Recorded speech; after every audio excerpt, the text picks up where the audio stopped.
Hello and salam geng. So hari ni kita nak tengok lagi satu soalan. Oh my god! Dan dari tajuk apa? Kita buat tajuk kuadratik pula. Okay, so macam mana ni? Apa soalan ni cakap?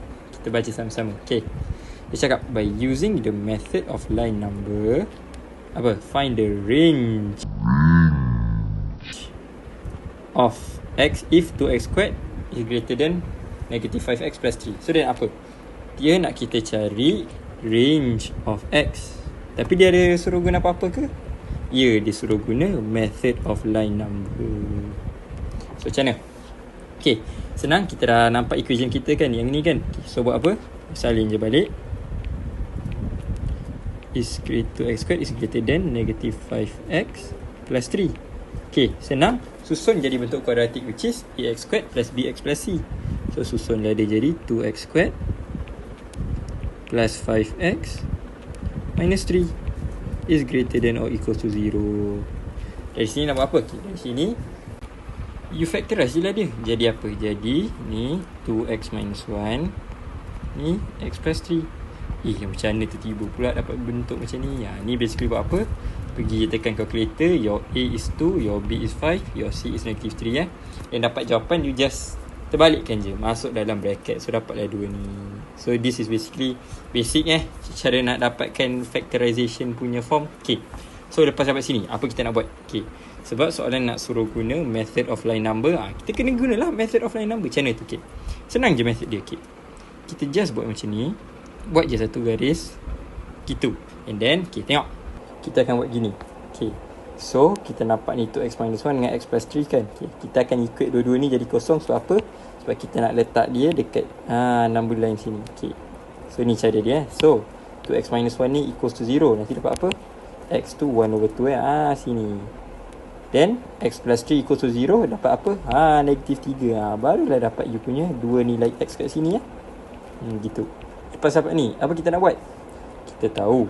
Okay, ni number line kita lah kan. Okay, so untuk you senang lagi nampak, I buat macam ni. Kita macam bagi dia, split dia into 3 parts. Okay, ni apa maksud dia? Okay, this is the first part, this is the second part, and this is the third part. Okay, so then nak buat apa? Then we will choose a few numbers. Okay, apa maksud dia? Okay, tengok, ni negative 3 kan. Kita tengok yang ke kiri. Okay, ke kiri ni maksudnya apa? Maksudnya if we go to the left, kita akan pilih nombor yang less than negative 3, which is nombor apa? Negative 4 lah. Ni kita ambil je nombor apa. Okay, so sini pula kita tengok. Dari sini compartment second pula. Ni. So dari negative 3 sampai 1/2, kita pilih juga satu nombor. Senang lah, ambil je lah kosong. Kosong is between negative 3 dengan 1/2 kan. Mantap. Okay, dan kita tengok pula 1/2. Ni third compartment kita, which is ke kanan. Okay, so apa nombor yang lebih dari 1/2? Yalah, yang ke kanan ni lebih lah dari 1/2, which is senang, ambil je lah satu. Okay, then nombor apa dengan semua info ni? Okay, this is what we call the test point So take note tu, this is the test point. So kita nak buat apa dengan test point? Kita akan masukkan dia dekat kita punya ni. Ni sini kita akan masukkan dia lah. Meaning apa? Kita akan masukkan that number. So untuk semua ni okay. So apa kita nak buat? Gantikan lah. So 2x minus 1 jadi 2 negative 4 times negative 1. Then x plus 3 jadi apa? Jadilah negative 4 plus 3. So you ganti je. Gitu. So ni akan dapat berapa? Ni you will get 9 So kita tahu 9 ni logically lah is greater than or equal to 0. Okay, mantap. Dan yang sebelah pula, tengok yang sebelah pula, test point kita 0. So buat apa? Ganti je x ni dengan 0. Begitu sahaja. Cantik sikit. Okay, and then 0 plus 3. So kira-kira dapat berapa? You will get negative 3 lah. So ni memang less than lah. Gitu. Okay, so tengok the next one pula. Okay, when you ganti dengan 1, dapat apa? Tengok. So ganti 1, you will get x will equals to 4 So 4 ni more than or equals to 0 lah. P2. So nampak tak? You dapat 3 jawapan ni. So I can highlight So the 3 answers are this one. Okay, jawapan yang you dapat tak penting, just the sign je yang penting, which is apa? 9 is positive. Okay, positive. Then negative 3 is negative. So negative lah. And then 4 is positive. Okay, so when you establish 3 ni, Meaning from these 3 parts, you will tahu, okay, this part is positive, this part is negative, and this part is positive. So buat apa? Tengok balik soalan. Soalan ni cakap, ni bila darab kena more than or equals to 0. Meaning apa? Logically meaning dia kena jadi positif lah. So you pergi cari jawapan you yang ada sign ni. So apa? Ni 1, ni 1. So nampak tak? Ni kita cakap apa tadi? Ni kan ke kiri. Meaning dia less than. So kita tahu, kita menjawapan jadi ni lah. So ni X, kita boleh cakap ni less than negatif 3. Sebab yelah, kita tahu ni ke kiri. Gitu. Okay. So yang ni pula apa? Ni tengah-tengah. So tengah-tengah apa jadi? Kalau tengah-tengah dia jadi X tu di antara. So tengah-tengah antara apa?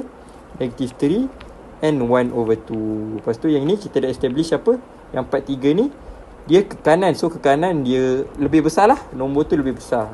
Apa dia? X lebih besar. Gitu. So X is greater than or equals to 1/2. Begitu.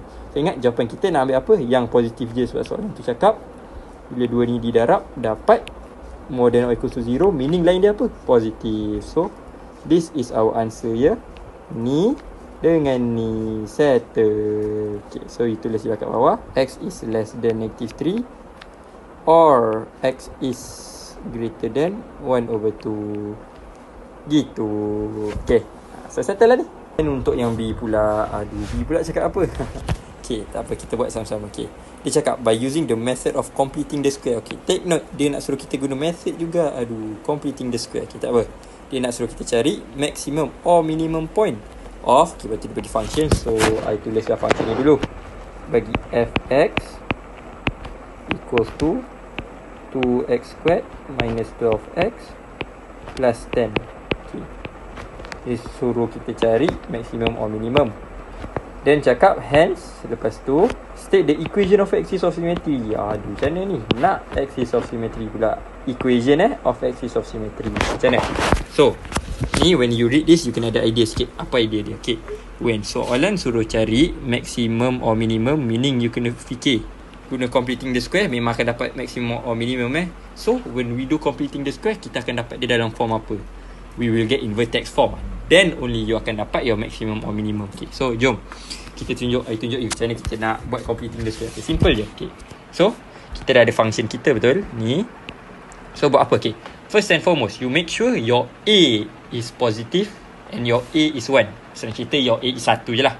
Okay, so nampak? Ni kita punya A, ni kita punya B, ni kita punya C. A kita berapa? 2. Tak boleh lah. So kita buat apa? Kita factorize the 2. So dia jadi, saya ingat kena A kita jadi 1 je. So kita factorize the 2, keluarkan 2. Dan ni jadi x squared minus 6x plus 5. Gitu. Okay, lepas dah siap yang ni, kita buat apa? Okay, this is the part yang kadang-kadang student terlupa. Okay, tengok ni.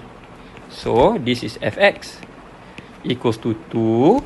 Okay, ni buat bracket macam ni lah. Okay, salin je x squared minus 6x tu. Okay, then you readykan dua bracket siap-siap, which is plus bracket square, plus datang dulu tau, and then minus bracket square tu, and then habiskan tulis. Tadi kita dah tulis 2 ni tak tulis lagi kan? Tulis yang tu, tambah 5. Gitu. Itu je. Okay, so then dalam ni nak buat apa? Dalam ni you fill in your B over 2. Memang B over 2 tau. So letak B over 2. So B kita negative 6 over 2, betul? Ni apa ya? Ni dalam formula dia ya. So B negative 6 dan letak over 2. Then ni pun sama lah. Ni pun letak B over 2. Macam tu je.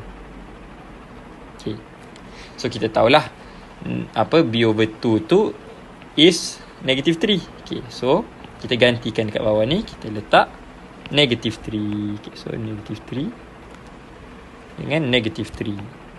Okay, so lepas dapat ni, apa kita nak buat? Okay, ni part dia. Tengok ni, kita akan factorizekan this part. This part we will factorize it. So kita akan factorizekan tu. Okay, kejap. Kita akan factorizekan ni. So macam nak factorize? Okay, senang je, tak payah risau. Okay, so you just take the x here and then you take the number here. So that is your factorization. So jadi macam mana? Dia akan jadi x minus 3 squared. Jangan fikir banyak-banyak, ini je. Okay, and then tengok, ni tinggalkan yang belakang ni. Dan belakang ni buat apa? Belakang ni dah you pergilah solve. So you solve, you dapat apa? You akan dapat negative 4 So ni I padam, I terus letak negative 4 gitu. So inilah you punya completing the square. Nampak senang tak? Ada beberapa part je yang you kena ingat balik, which is ni. Lepas you letak x squared dengan minus 6x, terus letak tambah bracket square dengan tolak bracket square. Kenapa kita buat macam ni? Sebab ini kan tambah bracket square minus bracket square ni benda yang sama. You tambah, you tolak balik, so hilang lah. So dia basically sama je. Tapi apa? Kita nak tukar form dia jadi vertex kan. So kita kena buat macam ni. So you dapatlah your answer. Tapi ni tak siap lagi. Kita kena kembangkan balik. So kita akan dapat fx sama dengan 2x minus 3 squared minus, jangan letak minus 4. Ingat 2 ni darab sini, darab sini, minus 8 gitu. Okay, bagus. Dan dari sini buat apa? Barulah boleh keluarkan minimum dengan maksimum. Okay, macam nak tahu minimum or maksimum? Okay, senang je. Just by your A. So kita tahu A kita 2 lah, ni lah 2. So kalau 2 meaning apa? Meaning A kita positif, betul? So kalau A kita positif, bentuk graf dia senyum ke masam? Kita tahu lah senyum. So kalau senyum, dia kat bawah sini, meaning apa? Meaning minimum lah. So kita tahulah ni minimum point. Tapi minimum point dia macam mana? Pun senang juga. Kita akan fokus kat sini. Untuk minimum point, you focus here. So kita nampak x minus 3 tu. Okay, kita nampak x minus 3. Okay, kita akan ambil nombor dia je. Okay, nombor dia kan negative 3 kan? Tengok yang dalam ni, nombor dia negative 3. So buat apa? You just change the sign. So dia jadi, dari negative 3 jadi apa? 3. Gitu. Dan ni kan negative 8. Ni untuk point kita kan ada x dengan y kan. This is your y. So ni negative 8 buat apa? You just place je here. Ni tak payah buat apa-apa, tak payah tukar. So just x je yang tukar. Ingat tu. Okay, so settle lah untuk minimum point kita. So itu je settle. Tapi belum siap lagi. Wait for it. Here it comes. Almost there. Dia cakap apa? Hence take the equation of axis of symmetry. Axis of symmetry tu apa? Meaning kita kan tadi dah establish ini kan bentuk graf macam ni. Senyum. Dan kita tahu ini minimum point dia, which is apa? 3 dengan negative 8. Dan dia nak equation of axis of symmetry. Macam mana tu? Basically kat tengah-tengah lah. Minimum point tu kat tengah-tengah lah. And when dia cakap axis of symmetry, dia tengah refer kepada x. So basically dia nak cakap nilai x lah. Apa nilai x yang kat tengah-tengah? Inilah. Ini. So senang kita, equation dia jadi equation. So tulis lah equation of axis of symmetry. Apa dia? Senang je, x. Sebab kita tengah refer pada x. X equals to 3. Dah settle. Dan itu je untuk soalan ni. So kalau korang ada apa-apa yang part yang korang tak faham ke, just bagi tahu dekat komen. Nanti I will tengok and review balik lah. Okay, so itu saja untuk video kali ni. So kalau nak video lain ke, tajuk lain ke, bagi tahu dekat komen bawah. Alright, itu saja. Ciao. Bye bye. Bye bye. Bye bye. Bye bye.